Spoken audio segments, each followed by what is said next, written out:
మరొకసారి దేవుని సన్నిధిలో సజీవ లెక్కలు మనం ఉన్నాము. దాన్ని బట్టి దేవుని మనము స్తుతించుకుందాం. కొద్ది నిమిషాలు దేవుని వాక్యాన్ని మనము ధ్యానించుకుందాం. మరి ఈరోజు దేవుడు ఏది మాట్లాడాలని ఆశపడుతున్నాడో మనము విందాము. న్యాయాధిపతులు 6వ అధ్యాయం, the book of judges chapter 6 12th verse నుంచి 15th verse మాత్రం చదువుకుందాం. యెహోవా దూత అతనికి కనబడి, పరాక్రమము గల బలాఢ్యుడా, యెహోవా నీకు తోడై ఉన్నాడని అతనితో అనగా, గిద్యోను, చిత్తము నా ఏలినవాడా, యెహోవా మాకు తోడై ఉండిన యెడల ఇదంతయు మాకేలా సంభవించెను? యెహోవా ఐగుప్తులో నుండి మమ్మను రప్పించునని చెప్పుచు మా పితరులు మాకు వివరించిన ఆయన అద్భుత కార్యములన్నీ ఏమాయెను? యెహోవా మమ్మను విడిచిపెట్టి మిద్యానీయుల చేతికి మమ్మను అప్పగించెనని అతనితో చెప్పెను. అంతటా యెహోవా అతని తట్టు తిరిగి, బలము తెచ్చుకొని వెళ్ళి మిద్యానీయుల చేతిలో నుండి ఇజ్రాయేలీయులను రక్షింపుము, నిన్ను పంపిన వాడను నేనే అని చెప్పగా. ప్రార్థించుకుందాం. పరిశుద్ధుడా, మహోన్నతుడా, ఆశ్చర్యకరుడా, ఆలోచనకర్త, సర్వశక్తిమంతుడా, మా గొప్ప దేవ, ఇంతవరకు దేవా మమ్మల్ని నడిపిస్తూ మమ్మల్ని కాపాడుతూ దేవా మీరు మమ్మల్ని పోషిస్తున్న విధానం బట్టి మీకు వేలాది వందనాలు స్తుతులు చెల్లిస్తూ ఈ సన్నిధానంలో కూర్చోడానికి కానీ నిలబడడానికి అర్హత లేని మమ్మల్ని మీ రక్తంతో కడిగి శుద్ధీకరించి కృపకు మేము వారసులుగా దేవా మమ్మల్ని అభిషేకించిన మహోన్నతుడా మీకు స్తోత్రం. ఇది మీ వాక్యము దేవా, మీరు మాతో మీరు మాట్లాడమని ప్రార్థిస్తూ వాక్యము మీరు మాట్లాడుతున్నప్పుడు దేవా శ్రద్ధగా వినే కృప మాకు దయచేసి ప్రతి దురాత్మ కార్యం నజరేయుని నామములో దాని పాతాళంలో బంధివేస్తూ when your word is released you come down Lord. దిగిరండి, వించిన నిబంధన వాగ్దానం నీ నోటున్న మాటలు ఇస్తానన్నా మీరు మాతో మాట్లాడమని ముందున సమయాన్ని మీరు అభిషేకించమని నజరేయుని నామములో ప్రార్థిస్తున్నాం తండ్రి, ఆమేన్. దేవుని ప్రేమ మనం అర్థం చేసుకోవాలంటే దేవుని వాక్యాన్ని మనము ధ్యానించాలి. దేవుని నడిపింపు కావాలంటే దేవుని వాక్యాన్ని శ్రద్ధగా వినాలి. వినడమే కాదు, వాక్య ప్రకారము మన జీవితాన్ని మనము కట్టుకోవాలి. ఎందుకంటే దేవుడు మారని దేవుడు, మనుషులు మాత్రము ప్రతిరోజు మారుతూ ఉంటారు. అది మనుషుల స్వభావం, కనీసే స్వభావము అది కాదు. ఈరోజు కొన్ని సత్యాలు దేవుడు మనతో మాట్లాడని ఆశపడుతున్నాడు. మొదటిగా దాంట్లో న్యాయాధిపతులలోనే 2వ అధ్యాయానికి వెళ్దాము. 18th verse చదువుకుందాం. ఇక్కడ ఈ లేఖనములో దేవుడు ఒకటి చెప్తాడు. తమ శత్రువులు తమను బాధింపగా వారు విడిచిన నిట్టూర్పులు యెహోవా విని సంతాపించి వారి కొరకు న్యాయాధిపతులను పుట్టించి ఆయా న్యాయాధిపతులకు తోడై ఉండి వారి దినములన్నిటిను వారి శత్రువుల చేతిలో నుండి ఇజ్రాయేలీయులను రక్షించెను. ఎంత గొప్ప దేవుని ప్రేమ! ఆదామును చేశాడు దేవుడు, హవ్వను చేశాడు, వారితో మాట్లాడుతూ ఉంటాడు ప్రతిరోజు. ఎంత గొప్ప ఆశీర్వాదం! కనెక్షన్ దేవునితో ఎప్పుడు బ్రేక్ అవుతుందంటే గుర్తుపెట్టుకోవాలి. ఎప్పుడైతే మనము దేవుని అంటే దేవుడుగా చూడకుండా ఈయన కూడా నాలాంటి వాడు అని అనుకుంటాం కదా, ఆయన ప్రేమను మనము గ్రాంటెడ్గా తీసుకున్నప్పుడు ఏమవుతుందంటే నిజమైన దేవునితో సంబంధము తెగిపోతుంది. శ్రద్ధగా వినాలా. Simple word but it's a very profound word. ఆదాము హవ్వ జీవితంలో ప్రతిరోజు దేవుని స్వరము వారికి వినబడుతూనే ఉండే. దేవుడు వారితో మాట్లాడుతుంటాడు. ఆ స్వభావం యేసయ్యది. నాతో మీతో మాట్లాడాలని ఆశ కలిగి ఉంటాడు ప్రతిరోజు. ఆదివారమే కాదు, ప్రతిరోజు మన జీవితాన్ని చూస్తూ ఉంటాడు. ఏ రీతిగా దేవుని స్వభావంలో మనం జీవిస్తున్నామా, లేకపోతే లోకంలో ఉన్న స్వభావాన్ని మనము స్వతంత్రించుకున్నాము. శ్రద్ధగా వినాలి. ఒక వాగ్దానము ఇయ్యక ముందు దేవుడు పరీక్షిస్తాడు. ఐగుప్తులో ఉన్న ఇజ్రాయేల్ జనాంగాన్ని వారి ప్రార్థించినప్పుడు ప్రార్థన ఆలకించి మహోన్నతుడు. వినాలి, ఐగుప్తు నుంచి బయటికి తీసుకొని వచ్చేయమన్నాడు. మీరు నా సొత్తు అని, యు ఆర్ మైండ్. శ్రద్ధగా వినాలి. అప్పుడు వారు విన్నారు. కానీ ఇంతవరకు జరుగుతున్నది ఏంటంటే, క్రీస్తు రక్తంతో కూడా అక్కడ కొనబడిన జనాంగము అందరూ ఏంటంటే వింటున్నారు, కానీ హృదయంలో దేవుని వాక్యాన్ని భద్రించుకుంటలేరు. They are not hiding the word of God. ఇంకో చెవుతో వింటున్నారు, ఇంకో చెవుతో వెళ్ళిపోయి ఏది స్టోర్ చేసుకుంటారంటే వాట్ ద వరల్డ్ టీచర్స్, ఏది లోకం బోధిస్తుందో దాన్ని మాత్రము స్టడీ చేసి దాన్ని ధ్యానిస్తూ దేవుని వాక్యాన్ని పక్కన పెడుతున్నారు. ఆదాము అవ్వ ఆ చెట్టు పండు తిన్నప్పుడు మీరు నిజంగా చనిపోతారన్నారు, కానీ చనిపోలేదు, ఆత్మ చనిపోయింది. మరి దేవుడు అక్కడ వారికి బట్టలు చేశాడు. అంటే ప్రతి యాక్షన్లో, దేవుడు చేసే ప్రతి యాక్షన్లో ప్రేమ దాగున్నది. నేను గద్దిస్తున్నాడా, సరి చేస్తున్నాడా, అది ప్రేమతో మాట్లాడుతున్నాడా, ప్రేమతో. ఇక్కడ ఎంత ప్రేమ అంటే, దేవుడు వారిని విమోచించాడు, మోషే ద్వారా నడిపించాడు, యెహోషువతో నడిపించాడు, గొప్ప కార్యాలు ఎన్నో చేశాడు వారి జీవితాలు. హృదయము మాత్రము మార్చలేదు. రక్షణ పొందిన తర్వాత ప్రతి విశ్వాసి ప్రార్థించాలా ఏంటంటే, నా హృదయం యేసయ్య మార్చుము. దావీదు ప్రార్థించిన విధముగా నాకు ఒక క్రొత్త మనస్సును నాకు పుట్టించుము అని ప్రార్థించాడు దావీదు. ప్రతి విశ్వాసి ఎటువైపు చూసి నడవాలంటే, యేసు వైపు చూస్తూ తగ్గించుకుంటూ నడవాలి. అతిశయించడానికి ఏమీ లేదు మన జీవితాలు. ఏ విశ్వాసి దేని గురించి అతిశయించదు. No man should glory. అది నేర్చుకోవాలి ప్రతి క్రైస్తవం. ఒక లెవెల్ వచ్చినాక జీవితంలో ఏమనుకుంటామంటే, దేవుడు నన్ను ఎంతో ప్రేమించాడు, ఎంతో దీవించాడు అని ఆ హృదయం నుంచి యేసయ్య ప్రేమని బయటికి పంపించేసి లోకంలో కీర్తులని నేర్చుకొని దేవుని హృదయాన్ని గాయపరుస్తూ జీవిస్తున్నారు. దేవుని హృదయం బాధపడుతుంది. ఇప్పుడు కూడా ఈరోజు చూస్తున్నప్పుడు ఆయన సింహాసనంపై తొంగిరి పోకోష చూస్తున్నప్పుడు ఆయన హృదయము బాధతో నింపబడి, ఏ రీతిగా చేశాడండి ఆదాంని? ఆయన స్వరూప్యములో చేశాడు. మనకి ఎలా బాధ కలుగుతుందో దేవుని కూడా బాధ కలుగుతుంది. మనకి ఎలా సంతోషము అనిపిస్తుందో వ్యర్థమైన పరిస్థితులు చూసి దేవుడు మన హృదయాన్ని చూసి సంతోషిస్తాడు. అందుకే సమూయేలు ప్రవక్తతో అన్నాడు, మనుషులు పైవేశ్యము చూస్తారు కానీ దేవుడు హృదయాన్ని చూసే దేవుడు. ఎంత బాధలో ఉన్నావో దేవుడు చూస్తున్నాడు, ఎంత నలిగిపోయి ఉన్నావో దేవుడు చూస్తున్నాడు. మనుషులు చూడరు, దేవుడు చూస్తాడు.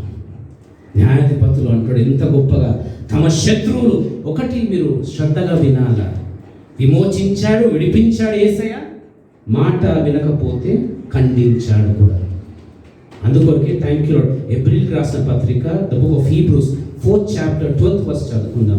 వాక్యంలో ఉన్న పరిశుద్ధత, వాక్యంలో ఉన్న ప్రేమ, వాక్యము దేవుడు ఎందుకు ఇచ్చాడు మన జీవితాలకు, అది మనం అక్కడ వినబడుతుంది. ఎందుకనగా దేవుని వాక్యము వాక్యము సజీవము అయి ఉన్నది, దానికి ఒక జీవం ఉన్నది.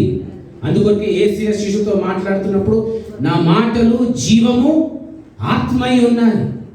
ఎంతవరకు మన జీవిత యాత్రలో దేవుని వాక్యానికి మనం ప్రాముఖ్యతనిస్తాము, దేవుని వాక్యాన్ని మనం గౌరవిస్తాము, దేవుని వాక్యం ఏం చెప్తుందో ఆ వాక్య ప్రకారం నేను జీవించాలని ఆశ కలిగిన ప్రాణాన్ని తృప్తి పరుస్తాడు. రక్షణ పొందిన తర్వాత వాక్యం ఎందుకు, దేవుని సన్ని ఎందుకు, నేను నటన చేస్తాను దేవునితో అన్నప్పుడు don't play with God, don't play. ఇది లాస్ట్ డేస్ ఉన్నాము. లాస్ట్ డేస్ ఫస్ట్ డేస్ పక్కన పెడితే లేఖనాలు ఏం చెప్తుంది గుర్తుపెట్టుకున్నాను. చెప్పండి, అనే వాక్యము ఎందుకనగా దేవుని వాక్యము సజీవమై బలము గలదై రెండంచులు గల ఎటువంటి ఖడ్గము కంటేను వాడిగా ఉండి ప్రాణాత్మలను కీళ్లను మూలుగును విభజించినంత మట్టుకు దూరుచు హృదయములను తలంపులను ఆలోచనలను శోధించుచున్నది. ఇక్కడ వాక్యము సజీవం ఏ రీతి ఉందని పరిశుద్ధాత్మ అంటే పరిశుద్ధ ఆత్మని ద్వారా ఆ వాక్యము సజీవంగా నా జీవితంలో మీ జీవితంలో జీవిస్తుంది. అందుకొరకు ఎందరైతే దేవుని ఆత్మతో నడిపించబడుతున్నారో వారు దేవుని కుమారులై ఉందురు.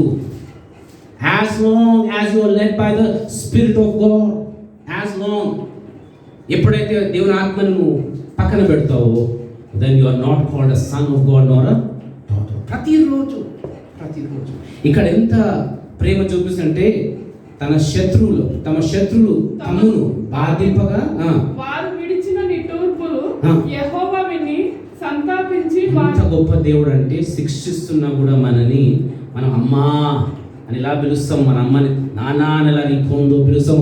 మనం యేసయ్యా అని ఇంకొక మాట చాలు నోటి నుంచి. ఆయన బాధపడే గొప్ప దేవుడు. ఆయన హృదయంలో నీతి, న్యాయము, ప్రేమ, దండన కూడా that is a complete call. మనకి ఎంత బాధపడుతుందంట. అప్పుడు వారు అలా జీవిస్తున్నప్పుడు కూడా న్యాయాధిపతులను పుట్టించాడంట. నన్ను ఎందుకు పుట్టించాడు ఈరోజు? ఎందుకు పుట్టించాడండి? పుట్టించాడంటే ఈ లోకంలో రక్షణ పొందాం కృప ద్వారా. దాని తర్వాత ఇంకా మనకి ఇంకేమీ తెలియదు. ప్రాబ్లం విత్ ద చర్చ్, సంఘం అంటే మన ఎవరైనా లోకంలో ఉన్న క్రీస్తు రక్తంతో కడగబడి ఉన్న వారందరితో ప్రాబ్లం ఏంటంటే ఒబీడియన్స్, సబ్మిషన్ లేదు, విధేయత లేదు. విధేయత ఉంటే ఆ సంఘము దేవుని సన్నిధితో నింపబడుతుంది. దేవుని సన్నిధితోనే నింపబడుతుంది, లోక ఆచారాలతో నింపబడదు. That is point, absolutely. కానీ ఇప్పుడు ఏమైపోతుంది? కాంప్రమైజ్ కావాలన్నా పుల్పిట్ కాంప్రమైజ్ అయితే లోకం సంతోషము, సంఘస్థులు సంతోషం. ఇఫ్ యూ టాక్ స్ట్రైట్, దేవుని వాక్యం ఏది కూడా ప్రకటిస్తే ఇష్టం ఉండదు. But it doesn't matter. ఎందుకంటే మనం అందరం ఈ జీవిత యాత్ర ముగిసిన తర్వాత మన లెక్క మనము చెప్పుకోవాలి. అది మాత్రం ఎప్పుడు కూడా మర్చిపోదు. ఎన్నిసార్లు ఆదివారం వచ్చావు, దేవుడు వాక్యము వింటున్నప్పుడు ఏ స్వభావంతో వింటున్నావు? మనుషుడి స్వభావం కాదండి. It is not the book of Sam, నా బుక్ కాదు ఇది యేసయ్య జీవ గ్రంథంలో నుంచి ఆయన రాసి పెట్టిన లేఖనాలు మనము ధ్యానిస్తున్నాం. పరిశుద్ధాత్ముడు మనతో మాట్లాడుతున్న కొలది మనము వింటున్నాం. న్యాయాధిపతిని పుట్టించాడంట. ఎంత గొప్ప ప్రేమ చూడండి. పుట్టించి వారిని విడిపించాడంట. చదువు. ఆయా న్యాయాధిపతులకు తోడై ఉండి వారి దినములన్నిటిను వారి శత్రువుల చేతిలో నుండి ఇశ్రాయేలీయులను రక్షించెను. వారి దినములన్నిటిని అంటే అక్కడ దేవుడు ఎవరైతే నియమించాడో శ్రద్ధగా వినాలి. అంతవరకు దేవుడు వారితో ఉన్నాడు. చనిపోయిన తర్వాత ప్రజలు ఏంది? మళ్ళా బ్యాక్ టు స్క్వేర్ వన్. యోషువ చనిపోయాడు, మోషే చనిపోయాడు. అంటే ఈ గొప్ప ప్రణాళిక, దేవుని ప్రణాళికలో మనం ఒకటి నేర్చుకుందాం. మనం ఏ రీతిగా ప్రవర్తిస్తామో దేవునికి ముందే తెలుసు. ఈరోజు నేను ఏ రీతిగా బిహేవ్ చేస్తాను దేవునికి తెలుసు. రేపు అన్నీ రాసుకొని పెట్టాడు. కానీ ఆయన కృప మనని బలపరచడానికి మనతో తోడించాడు తప్ప కృప మనని దేవుని సన్నిధి దూరపరచడానికి కాదు. Grace is given to come closer to God. ఇంకా దేవునికి సమీపంగా జీవించాలి. మండే టు సాటర్డే ఎంత క్యాల్కులేటివ్ ఉంటాము మనం. దేవుని దగ్గర వచ్చినప్పుడు శ్రద్ధ లేదు, భయం లేదు, కమిట్మెంట్ లేదు, డెడికేషన్ లేదు. ఇది ఈ పునాదులు లేకపోతే వేస్ట్ అండి. అందుకోక ఈరోజు నీతో, మనందరితో, నాతో మాట్లాడుతున్నాడు. గిద్యోన్ జీవితంలో ఏం జరిగినది ఇక్కడ ఒకటి మనం నేర్చుకుందాం. గిద్యోన్ జీవితంలో ఇంతవరకు ప్రార్థించలేదు, అడగలేదు. కానీ ఆయన హృదయంలో కొన్ని డౌట్స్, తలంపులతో ఆయన జీవిస్తున్నాడు. మొదటిగా మనం నేర్చుకోవాలి ఏంటంటే దేవుడు మనందరి జీవితాలను చూస్తున్నాడు. ఆయన ఏంటి అనుమతించాడో అది మన జీవితాల్లో జరుగుతున్నది. ఏదైనా కానివ్వండి, ఫర్ వాట్ ఎవర్ రీజన్ దేవునికి తెలుసు. ఇక్కడ గిద్యోనుతో మాట్లాడక ముందు ఆయన చదవమ్మ 6వ అధ్యాయం 12 ఏం చేస్తుండంట? యెహోవా దూత అతనికి కనబడి పరాక్రమం గల బలాఢ్యుడా, యెహోవా నీకు తోడై ఉన్నాడని అతనితో అనగా, గిద్యోను చిత్తము నా ఏలినవాడా, యెహోవా మాకు తోడై ఉండిన ఎడల ఇదంతయు మాకేలా సంభవించెను. యెహోవా ఐగుప్తులో నుండి మమ్మల్ని రప్పించెనని చెప్పుచు మా పితరులు మాకు వివరించిన ఆయన అద్భుత కార్యములన్నీ ఏమాయెను.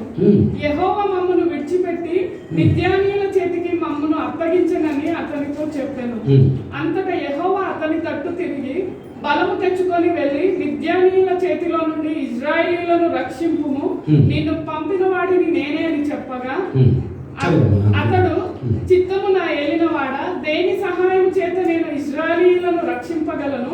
నా కుటుంబము మనష్షే గోత్రంలో ఎన్నిక లేనిదే, నా పితరుల కుటుంబంలో నేను కనిష్ఠుడనై ఉన్నానని ఆయనతో చెప్పాను. ఇక్కడ గిద్యోను చెప్తున్నాడు, నా కుటుంబము చాలా చిన్నది గోత్రములో, ఐఎమ్ ద లీస్ట్ అని గిద్యోను మాట్లాడుతున్నాడు.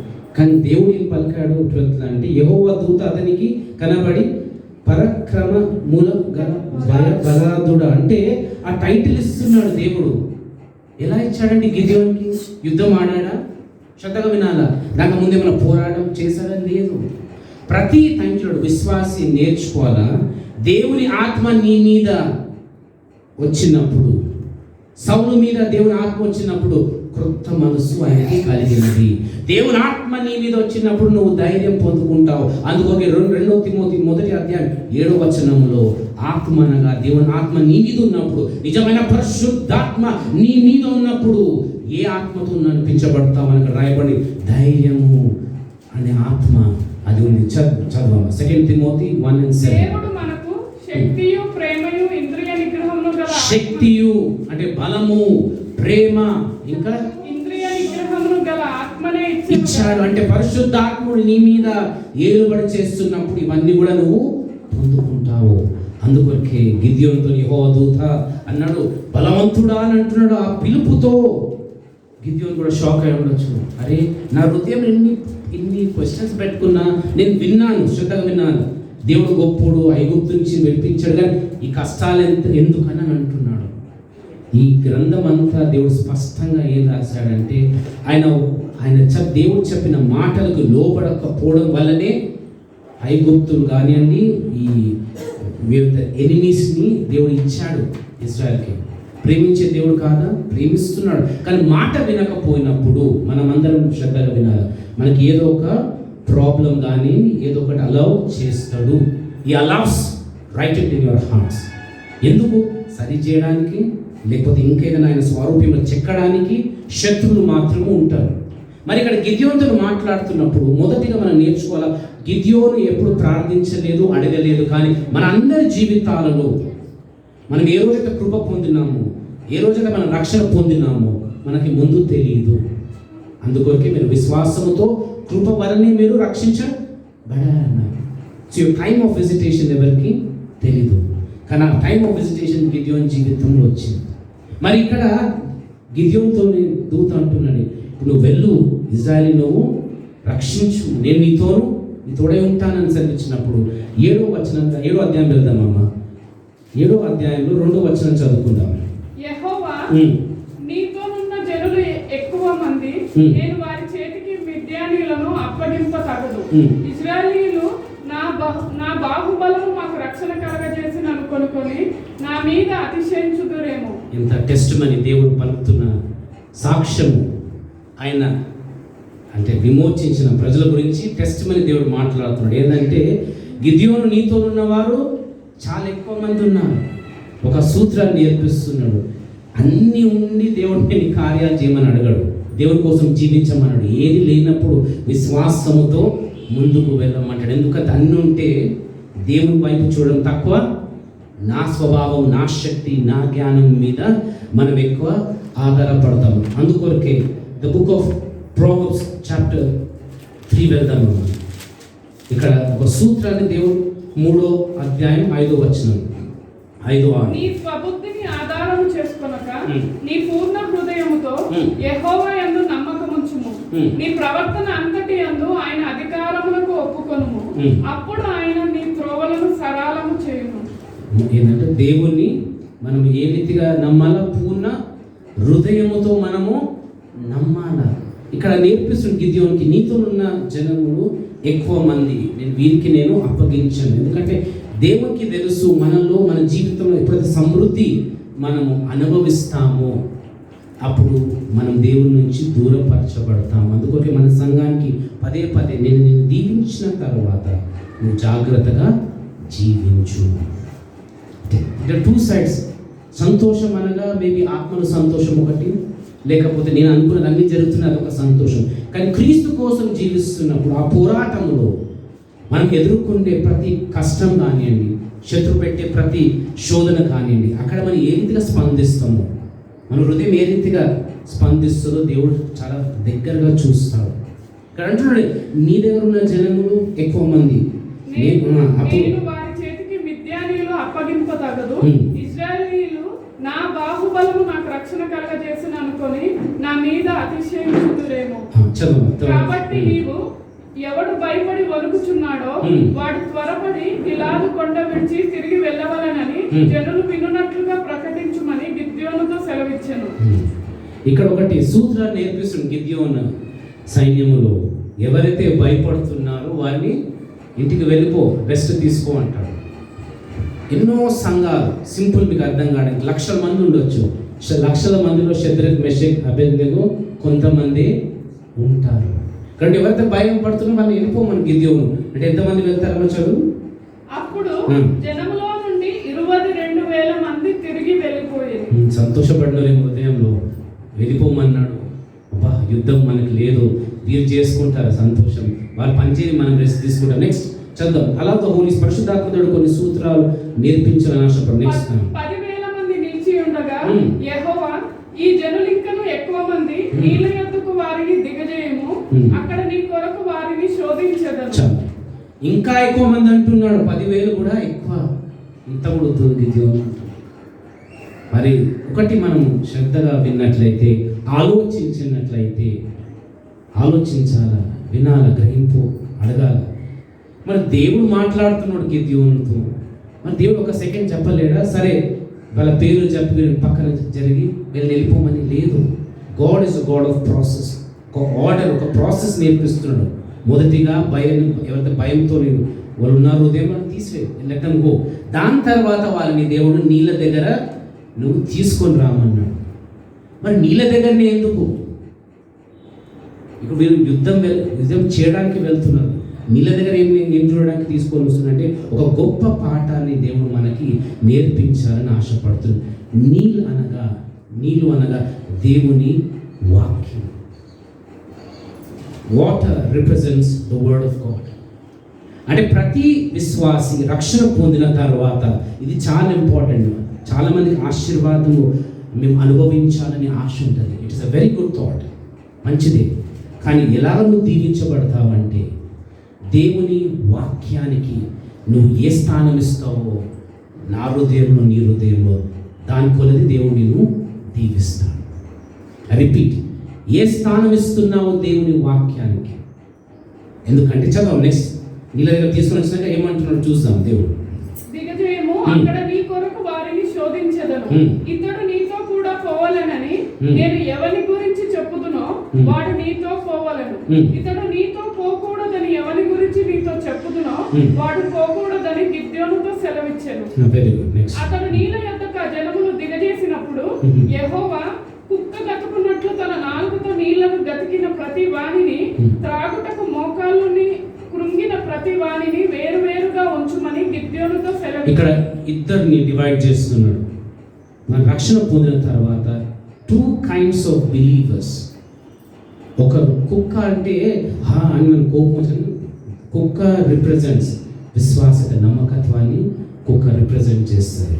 2 sets. చదవ నెక్స్ట్ 6వ వచనం. చేతిలో నోటికి అందించుకొని గతికిన వారి లెక్క 300 మంది, మిగిలిన జనులందరూ నీళ్లు త్రాగుటకు మోకాళ్ళుండి కృంగిరి. ఇక్కడ దేవుడు ఒక స్పష్టమైన మనకు సత్యాన్ని నేర్పించాలని ఆశపడుతున్నాడు. ఎవరైతే కుక్క తాగుకున్నట్లు తన నాలుకతో నీళ్లను గతికిన ప్రతి వాణిని త్రాగుటకు మోకాళ్ళుని కృంగిన ప్రతి వాణిని వేరువేరుగా ఉంచుమని గిద్యోను. సో ఇక్కడ ప్రాముఖ్యమైన విషయం దేవుడు మనతో మాట్లాడుతుంది ఏంటంటే, దేవుని వాక్యాన్ని మనం వింటున్నప్పుడు దేవుని వాక్యం ప్రకారం మన జీవితాలు కట్టుకుంటున్నామా, లేకపోతే ప్రతి ఆదివారము దేవుని వాక్యమే కదా నాకు తెలుసు ఆ స్వభావముతో విన్నప్పుడు దేవుని వాక్యము జీవమై ఉండదు. దేవుని వాక్యము నిన్ను నడిపించదు, దేవుని వాక్యము నిన్ను సరిచేయదు, దేవుని వాక్యము నిన్ను కట్టదు. ప్రతిరోజు విశ్వాస్యతతో మనము జీవించాలి. 300 దేవుడు ఎన్నుకున్నాడు. 32,000 ఎక్కడ, 300 ఎక్కడ? ఎంత దేవుని ఫిల్టర్ చూడండి, 300.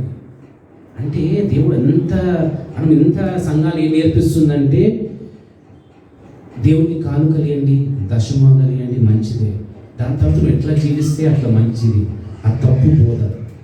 నువ్వు సొత్తు అయి ఉన్నావంట. ఇన్ ఎవ్రీథింగ్, ప్రతి విషయమును దేవుని నువ్వు స్తుతించు, ఘనపరచు. వాక్యానికి స్థానం. అందుకోకమ్మా కొన్ని వచనాలు చూపించాడు దేవుడు. మత్తయి సువార్త 7వ అధ్యాయం 24 నుంచి 27 వచనం చదువుకుందాం. దేవుడు అంటున్నాడు, ఆయన వాక్యాన్ని విన్న తర్వాత మనం ఆ వాక్య ప్రకారం మనం ఇల్లు కట్టుకున్నట్లయితే దేవుడు ఒక పిలుపు బిరుదిస్తున్నాడు. మత్తయి సువార్త 7వ అధ్యాయం 24 నుంచి 27 వచనం చదువుకుందాం. కాబట్టి ఈ నా మాటలు విని వాటి చొప్పున చేయు ప్రతివాడును బండ మీద తన ఇల్లు కట్టుకొనిన బుద్ధిమంతుని పోలి ఉండును. వాన కురిసెను, వరదలు వచ్చెను, గాలి విసిరి ఆ ఇంటి మీద కొట్టెను గాని దాని పునాది బండ మీద వేయబడను గనక అది పడలేదు. మరియు ఈ నా మాటలు విని వాటి చొప్పున చేయని ప్రతివాడు ఇసుక మీద తన ఇల్లు కట్టుకొనిన బుద్ధిహీనుని పోలి ఉండును. వాన కురిసెను, వరదలు వచ్చెను, గాలి విసిరి ఆ ఇంటి మీద కొట్టెను, అప్పుడు అది కూలబడెను, దాని పాటు గొప్పదని చెప్పాను. అంటే ఎంత స్పష్టంగా దేవుడు అంటున్నాడు. ఎవరైతే, ఏ వ్యక్తి అయితే దేవుని వాక్యాన్ని విని, యాకోబు 1:22 చదువుకుందామా. ఎంత ప్రాముఖ్యమైన అంశాన్ని దేవుడు మనతో మాట్లాడుతూ బోధిస్తున్నాడు. దేవుని వాక్యాన్ని చదువుతున్నామా? సండే స్కూల్ పిల్లలందరూ కూడా ఎవ్రీ సండే మీరు, I'm sure you're getting verses ధ్యానిస్తున్నారా? చిన్నప్పటి నుంచే దేవుని వాక్యాన్ని మనము చదవాలి. చదవమా. యాకోబు వినువారు మాత్రమై ఉండి మిమ్మును మీరు మోసపుచ్చుకొనకుండా వాక్య ప్రకారము ప్రవర్తించు వారునై ఉండుడి. అది దేవుని ఆశ నా జీవితంలో, నీ జీవితంలో. అది ఆశ. అందుకొరకే కాబట్టి ఈ నా మాటలు విని వాటి చొప్పున చేయి ప్రతి వాడును బండ మీద తన ఇల్లు కట్టుకొనిన బుద్ధిమంతుని పోలి ఉండును. బుద్ధిమంతుడు అని దేవుడు పిలుస్తున్నాడు. ఆ పిలుపు మనకు కావాలా? ఎందుకంటే వాక్యం మన హృదయంలో లేకపోతే, థ్యాంక్ యూ లార్డ్, అపవాది ఎంత సులువుగా మనని పడేస్తాడంటే, సులువు మనకి 1 సెకండ్ చాలు. విశ్వాసం నుంచి మనని పక్కన పడడానికి 1 సెకండ్ చాలు. ఎందుకంటే వాక్యం లేదు. మనం ఏది చూసి ఏది నమ్ముతామండి? సహజంగా మన కళ్ళ ముందు ఏది కనబడుతుందో అదే నమ్ముతాం. విశ్వాసం అది కాదు. We live by faith, we walk by faith, not by sight. చూపుతోని చూసేది విశ్వాసము కాదు. దేవుని వాక్యంపై ఆధారపడడమే నిజమైన విశ్వాసము. ఆ విశ్వాసం కలిగి మనం జీవించినప్పుడు దేవుడు మన జీవితాలను చూసి ఆనందిస్తాడు, సంతోషపడతాడు. అది నిజమైన. ఇక్కడ 300ను తీసుకొని దేవుడు ఒక గొప్ప కార్యాన్ని జరిగించాడు. వారికి ఏదైనా క్వాలిఫికేషన్ ఏముంది? ఏం క్వాలిఫికేషన్ లేదు. క్వాలిఫికేషన్ ఒకటి ఏంటంటే, వారు ఏ రీతిగా నీళ్ళ దగ్గర, మనం ఏ రీతిగా బాప్తిజం పొందాము, నీళ్ళలో మనం ముంచబడి తిరిగి లేపబడినాము. నీళ్ళు చాలా ప్రాముఖ్యమైన అంశము, విషయం ఒక విశ్వాసి జీవితంలో. నిబంధన చేసుకున్నాము, నీళ్ళతోనే దేవుడు మనకు ఆ బాప్తిజము పెట్టాడు. ఎందుకంటే వాక్యముతోనే విశ్వాసి జీవిస్తాడు. ఈరోజు పరిశుద్ధాత్మ దేవుడు మనతో అంటున్నాడు, ఎందుకు వాక్యము ఇంపార్టెంట్. అందుకన్నా హెబ్రీయులకు రాసిన పత్రిక, thank you, 11th chapter 32 verse చదువుకుందాం. ఇది చాలా ఇంపార్టెంట్. ఇక్కడ ఈ చాప్టర్లో ఎంతో దైవజనులు, ప్రవక్తల జీవితాల గురించి రాయబడి, గిద్యోను గురించి కూడా అక్కడ రాయబడింది. ఏమి చెప్పుదును? గిద్యోను, బారాకు, సంసోను, యోఫ్తా, దావీదు, సమూయేలును వారిని గూర్చి ప్రవక్తలను గూర్చి వివరించుటకు సమయము చాలదు. వారు విశ్వాసము ద్వారా రాజ్యములను జయించిరి, నీతి కార్యములను జరిగించిరి. విశ్వాసము అనగా దేవునిపై ఆనుకోవడము. విశ్వాసం అనగా దేవుని వాక్యాన్ని మనము నమ్మడము. అది మనకి జయం కలుగజేస్తుంది. మన జ్ఞానము కాదు, మన శక్తి కాదు, మన పరిశుద్ధత అస్సలు కూడా కాదు. 300ని దేవుడు ఎన్నుకున్నాడండి. ఈరోజు మనము బలిలో పాల్పొందక ముందు చాలా ప్రాముఖ్యమైన విషయము దేవుని వాక్యాన్ని మన హృదయంలో స్థానం. అందుకొరకే 1 పేతురు 2వ అధ్యాయము, the book of 1 Peter chapter 2 verse 9 చదువుకుందాం. మనల్ని ఏ రీతిగా పిలిచాడో అక్కడ మన పిలుపు రాయబడి ఉన్నదా. అయితే మీరు చీకటిలో నుండి ఆశ్చర్యకరమైన తన వెలుగులోనికి మిమ్మల్ని పిలిచిన వాని గుణాతిశయములను ప్రచురము చేయ నిమిత్తము ఏర్పరచబడిన వంశమును, రాజులైన యాజక సమూహమును, పరిశుద్ధ జనమును, దేవుని సొత్తైన ప్రజలునై ఉన్నారు. ఎంత గొప్ప దేవుని సొత్తై ఉన్నారు, ప్రజలై ఉన్నారంటే ఎంత గొప్ప. ఒకటి మనము నమ్మినట్లయితే, దాంట్లో ఉన్న జీవాన్ని మనం గ్రహించినట్లయితే, నేను నా సొత్తు కాదు, నా దేవుని సొత్తు అని మనం ఆలోచించినట్లయితే, నిజముగా దేవుని మనము మన జీవిత యాత్రలో మనం సంతోష పెట్టగలము. కానుకలు అవన్నీ మంచివే, కానీ హృదయం ఫస్ట్ అడుగుతున్నాడు దేవుడు. హృదయం అడుగుతున్నాడని వాక్యంతో నింపబడిన వాక్యం మనం సరిచేస్తాం. వాక్యం మనం వాక్యము ద్వారా మనము మన హృదయాల్లో ప్రేమ నింపబడి ఉంటుంది. వాక్యము ద్వారా మనము ధైర్యం పొందుకుంటాము. వాక్యము ద్వారా మనం బలపరచబడతాము. వాక్యము ద్వారా ఏ మార్గము మనం నడవాలో, ఏ రీతిగా నడవాలో దేవుడు మనకు నేర్పిస్తాడు. వాక్యాన్ని మనము ప్రక్కన పెట్టి దేవుని సన్నిధిని మనం గౌరవించకపోయినట్టు గిద్యోనుకు ఒక సూత్రాన్ని నేర్పించాడు. Thank you. ఎంతమంది ఉన్నారని కాదు, నీకు ఏది ఉందని కాదు, ప్రాముఖ్యం దేవుడు చూస్తుంది.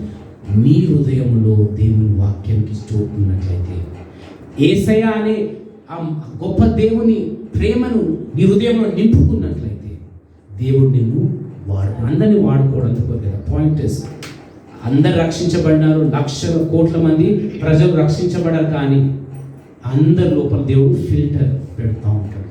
కృప ఉంటుంది. అందుకొరకు ఇక్కడ ఆ వచనాన్ని దేవుడు చూపించాడు.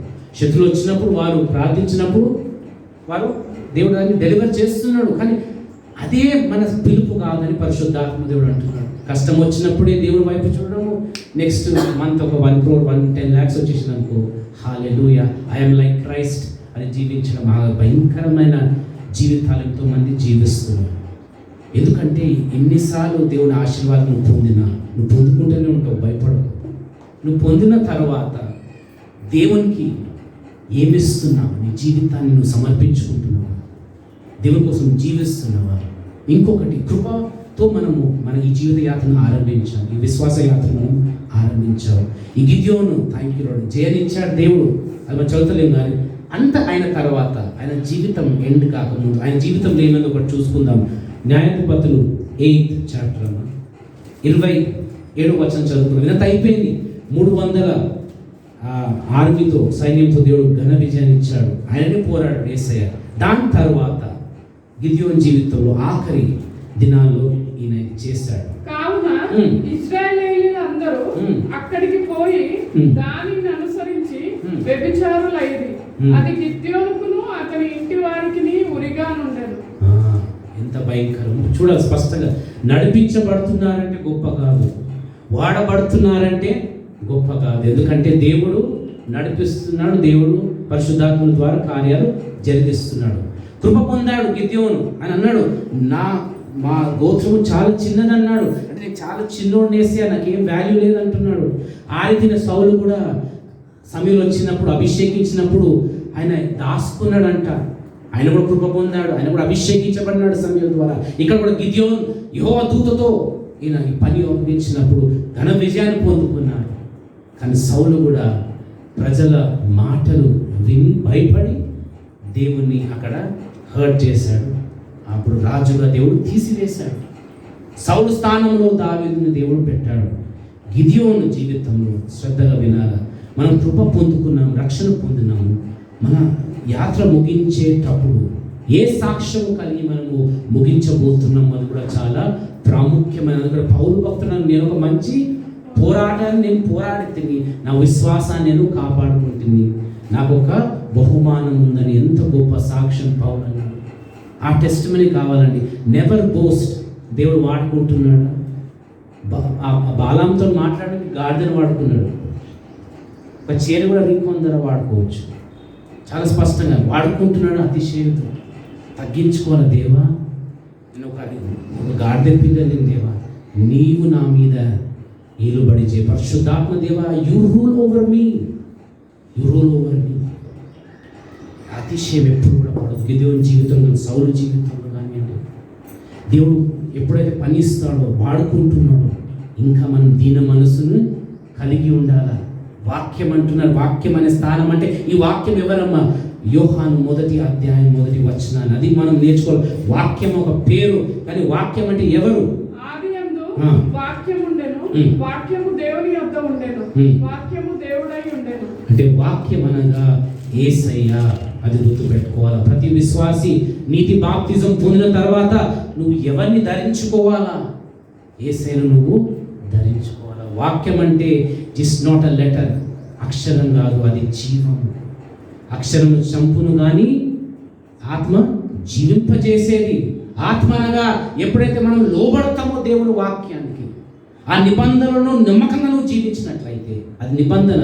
అందుకే పెళ్లి చూపిస్తూ దేవుడు ఎఫెసీయులకు రాసిన పత్రిక, ద బుక్ ఆఫ్ ఎఫిషియన్స్ వెళ్దామమ్మా. చాలా స్పష్టంగా దేవుడు మనతో మాట్లాడుతున్నాడు. దేవానికి స్తోత్రం. ద బుక్ ఆఫ్ ఎఫిషియన్స్ 5:26-27 వచనం. ఎందుకు వాక్యము, ఎందుకు సంఘం అంటే దేనితో కడగాలని ఆశపడుతున్నాడు చెప్పుకుందాం. పురుషులారా, మీరు మీ భార్యలను ప్రేమించుడి, అటువలే క్రీస్తు కూడా సంఘమును ప్రేమించి అది కలంకమైనను మర్తైనను అట్టిది మరి ఏదైనను లేక పరిశుద్ధమైనది గాను నిర్దోషమైనది గాను మహిమగల సంఘము గాను ఆయన తన ఎదుట దానిని నిలబెట్టుకొనవలెనని వాక్యముతో ఉదక స్నానము చేత దానిని పవిత్రపరిచి పరిశుద్ధపరచుటకై దాని కొరకు తనను తాను అప్పగించుకొనెను. వాక్యమే లేకపోతే, మన హృదయంలో వాక్యముకి స్థానం లేనప్పుడు ఇవన్నీ జరుగుతుందా? జరగదు. ఇన్ని ఆశపడుతున్నాడు యేసయ్య. ఏ దాగు, ఏ మచ్చ లేని మహిమగల సంఘాన్ని ఆయన ముందు నిలబెట్టుకోవాలని ఆశ. ఆ సంఘంలో మనమందరం ఉన్నాం. ప్రతి విశ్వాసి వాక్య ప్రకారము కట్టుకోవాలి. ఈరోజు పరిశుద్ధాత్మ దేవుడు అంటున్నాడు, థ్యాంక్ యూ లార్డ్. ఆ ఎఫెసీయులకు రాసిన పత్రిక 6వ అధ్యాయము 17, 16, 17 వచనం చదువుకుందాం. ఇవన్నీ గాక విశ్వాసమును డాలు పట్టుకొనుడి, దానితో మీరు దుష్టుని అగ్ని బాణములన్నిటిని ఆర్పుటకు శక్తిమంతులవుదురు. మరియు రక్షణను స్థిరస్థానం అంటే మనం యుద్ధం పోయినప్పుడు తల మీద అది పెట్టుకుంటారు. ఎందుకు? అది డెకరేషన్ కాదు, అది బ్యూటీ కాంటెస్ట్ పోయినట్టు అని పెట్టుకోవడం కాదు. అది ఎందుకు పెడుతున్నామంటే అది ప్రొటెక్షన్. అది కూడా మర్చిపోతారు. రక్షణ ఏంటంటే కూడా నీతి బాప్తిజం తీసుకుని ఒక సెకండ్ నిత్య జీవం. ఏ విశ్వాసి అడిగినా ఇది తప్పకుండా చెప్తారు. First question 100 marks. కానీ నీ తల మీద ఏది ఉండాలా? రక్షణ, ఆయన శిరస్థానం ఉండాలంట. ఎందుకు ఇచ్చాడు ఇదంతా? ఎందుకంటే రక్షణ పొందిన తర్వాత సాతాను ఏం చేస్తాడంటే మన జీవితాల్లో దేవుడు గణపరచబడకుండా మనల్ని దూరంగా తీసుకొని వెళ్తారు. గిదెయోను జీవితంలో కూడా పరిశుద్ధాత్మ జ్ఞాపకం చేసి ఆఖరి దినానికి చాలా పిచ్చి అంట. ఏది? గోల్డ్. ఏమంటాడంటే ఇక్కడ చాలా శ్రద్ధగా వినాలా. దేవుడు is enjoying when is speaking, I can understand. బాలాంతో దేవుడు మాట్లాడుతున్నాడు. అనుభవం కలిగిన దైవజనుడు బాలాం. అప్పుడు వాళ్ళు బాలేక రాజు వాళ్ళు పంపించినప్పుడు మొదటిగా అంటాడు, ఆగు, నేను దేవుని దగ్గర అడుగుతాను, వెళ్ళాను మీతో అన్నప్పుడు, దేవునితో అడిగినప్పుడు నువ్వు పోకన్నాడు. తిరిగి వాడు చెప్తాడు, మళ్ళీ ఇంకొకరిని పంపిస్తాడు. దేవుడు ఒకసారి వద్దు ఇది చేయొద్దు అన్నప్పుడు పదే ఆయన వెళ్ళినప్పుడు సరే నువ్వు పో, కానీ నేను ఏదైతే నేను చెప్తున్నా అదే నువ్వు చెప్పాలి. ఇక్కడ బాలాం జీవితంలో దేవుని అడుగుతున్నాడు, కానీ సంపూర్ణంగా దేవుని చిత్తానికి లోబడే మనసు లేదు బాలాం జీవితంలో. గిదెయోను జీవితంలో ఇంకొక మంచిది అంటాడు. వాళ్ళందరూ ఆ విజయం పొందిన తర్వాత వీళ్ళందరూ వస్తారు ఇశ్రాయేలీయులు గిదెయోను దగ్గర.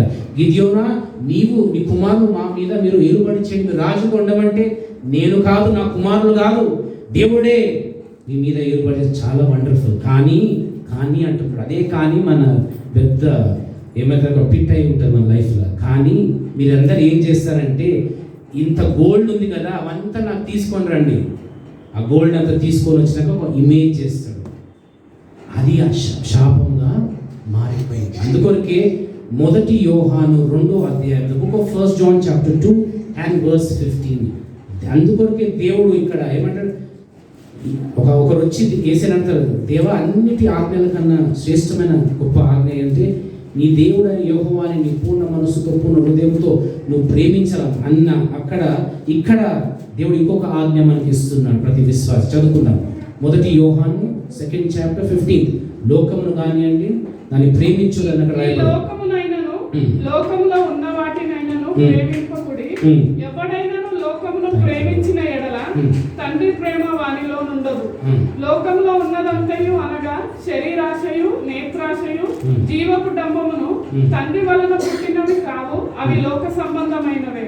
ఎవరైతే దేవుణ్ణి వెంబడించాలని ఆశపడుతున్నారో, దేవుని కోసం నేను జీవించాలని ఆశపడుతున్నారో, దేవుని సైన్యములో గిద్యోను సైన్యములో లాగా మేము కూడా 300 ప్రజలు వంటి వారు ఉండాలని వారు లోకాన్ని ప్రేమించరు.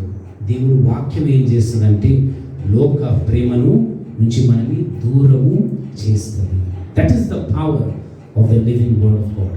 ఎంతమంది నిజంగా దేవా నన్ను కడుగుము, నన్ను చెక్కుము, నన్ను సరిచేయము అని ఆ స్వభావంతో దేవుని దగ్గర ప్రతిరోజు కనిపెడుతూ ప్రార్థిస్తున్నప్పుడు, ప్రతి పరిస్థితిలో దేవుని వైపు చూస్తూ విశ్వాసాన్ని పెంచుకోమని దేవుడు అన్నాడు శిష్యులతో. మనం అడగాలి, దేవుని విశ్వాసాన్ని పెంచమని. ఈరోజు అంటున్నాడు దేవుడు, గిద్యోన్ని దేవుడు వాడుకున్నాడు, మనల్ని కూడా దేవుడు వాడుకోవాలని ఆశపడుతున్నాడు. కానీ దేవుడు ఏం చూస్తున్నాడంటే నా హృదయంలో, మన హృదయంలో వాక్య ప్రకారం నువ్వు జీవిస్తున్నావా? లోక జ్ఞానముతో జీవిస్తే కష్టం. దేవుని పరిశుద్ధమైన దైవికమైన జ్ఞానముతో మనం జీవించినట్లయితే దేవుడు మనల్ని వాడుకోబోతున్నాడు. గిద్యోను ఆఖరిగా ఆ గోల్డ్తో పాపం చేశాడు.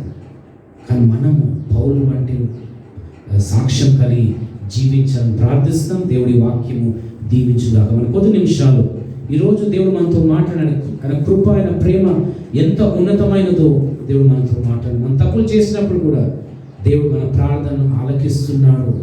ఆలకించడము అనగా అంటే మన జీవితాలు థ్యాంక్ యూ లార్డ్ పర్ఫెక్ట్ అని కాదు, ఆయన వైపు మనము చూస్తున్నాము, అది దేవుడు సంతోషిస్తున్నాడు.